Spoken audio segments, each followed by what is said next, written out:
दिल्ली का Indira Gandhi international airport दुनिया के सबसे व्यस्त एयरपोर्ट में से एक है, जिसकी वजह से यात्रियों को काफी असुविधा का सामना भी करना पड़ता है। दिल्ली एयरपोर्ट के टर्मिनल 1 से टर्मिनल 2-3 जाना एक सिरदर्द बन गया है। कभी कभी जाम के झाम की वजह से लोग वक्त पर अपने टर्मिनल नहीं पहुंच पाते हैं और उनकी फ्लाइट छूट जाती है। हालांकि कुछ सालों बाद T1 से T2 जाना मिनटों का खेल होगा। दिल्ली एयरपोर्ट में आने वाले समय में यात्रियों को एयर ट्रेन की सुविधा मिलने वाली है। यहाँ टर्मिनल 1, 2 और 3 एयरोसिटी और कार्गो सिटी को जोड़ने के लिए ऑटोमेटेड पीपल्स मूवर सिस्टम शुरू किया जाएगा। इससे यात्रियों को एक टर्मिनल से दूसरे टर्मिनल जाने में आसानी होगी। इसके लिए टेंडर जारी कर दिया गया है। दिल्ली इंटरनेशनल एयरपोर्ट लिमिटेड ने टर्मिनल 1 और टर्मिनल 2-3 के बीच सफ़र को आसान बनाने के लिए एक ऑटोमेटेड पीपल मूवर बनाने का फैसला किया है।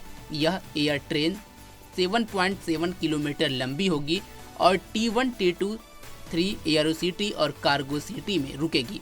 उम्मीद है कि यह प्रोजेक्ट 2027 के अंत तक पूरा हो जाएगा। इससे दिल्ली एयरपोर्ट पर आने वाले यात्रियों को बहुत फ़ायदा होगा, खासकर उन लोगों को जो एक टर्मिनल से दूसरे टर्मिनल जाना चाहते हैं। अभी तक DTC बसों में जाना पड़ता था, जो काफ़ी समय लेता था। नई एयर ट्रेन से यह सफ़र कुछ मिनटों में पूरा होगा।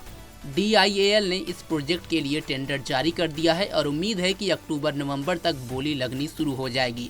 प्रोजेक्ट की कुल लागत का अंदाजा अभी नहीं लगाया जा सकता है, लेकिन सूत्रों का कहना है कि यह 2000 करोड़ रुपए से कम हो सकती है।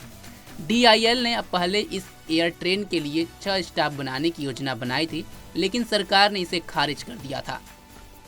सरकार का मानना था कि इतने सारे स्टाफ होने से T1 और T2, 3 के बीच सफ़र का समय बढ़ जाएगा। DIAL का इतने स्टाफ बनाने का मॉडल, जिसमें एयरोसिटी में 2 स्टाफ शामिल है, न केवल T1 और T2, 3 के बीच यात्रा के समय को बढ़ाएगा, बल्कि गैर टर्मिनल स्टाफ पर फुल प्रूफ सुरक्षा की भी आवश्यकता होगी। बता दें कि दिल्ली एयरपोर्ट भारत का सबसे व्यस्त हवाई अड्डा है और हर साल 7 करोड़ से ज़्यादा यात्री यहाँ से आते जाते हैं। अगले 6-8 सालों में इस संख्या के दोगुनी होने की उम्मीद है। ऐसे में टर्मिनलों के बीच बेहतर कनेक्टिविटी बेहद जरूरी है। दुनिया भर के हवाई अड्डों पर एयर ट्रेन मुफ्त में चलती है। भारत में भी ऐसा ही होने की उम्मीद है। एयरपोर्ट के इंफ्रास्ट्रक्चर को बेहतर बनाने की लागत एयरलाइन से ली जाने वाली लैंडिंग और पार्किंग फीस से वसूल की जाती है। टेंडर डॉक्यूमेंट में कहा गया है कि DIAL दिल्ली अंतर्राष्ट्रीय हवाई अड्डे पर एक एलिवेटेड एट ग्रेड APM प्रणाली को डिजाइन, निर्माण, वित्त संचालन और हस्तांतरण मॉडल पर लागू करने का प्रस्ताव करता है। APM प्रणाली का उद्देश्य T1 और T2, T3 के बीच लगभग 7.7 किलोमीटर की दूरी को एयरोसिटी और कार्गो सिटी के माध्यम से जोड़ते हुए विश्वसनीय तेज कनेक्टिविटी देता है। इसका मुख्य उद्देश्य यात्रियों को एक टर्मिनल से दूसरे टर्मिनल तक तेजी से और सुविधाजनक तरीके से पहुंचाना है।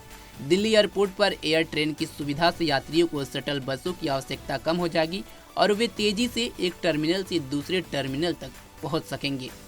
एयर ट्रेन की जो शुरू होने की उम्मीद है वो 2027 तक बताई जा रही है। खैर, इस खबर पर आपकी क्या राय है कमेंट बॉक्स में जरूर बताएं। तमाम खबरों के लिए जुड़े रहे हमारे साथ और देखते रहें पंजाबकेसरी.com। धन्यवाद।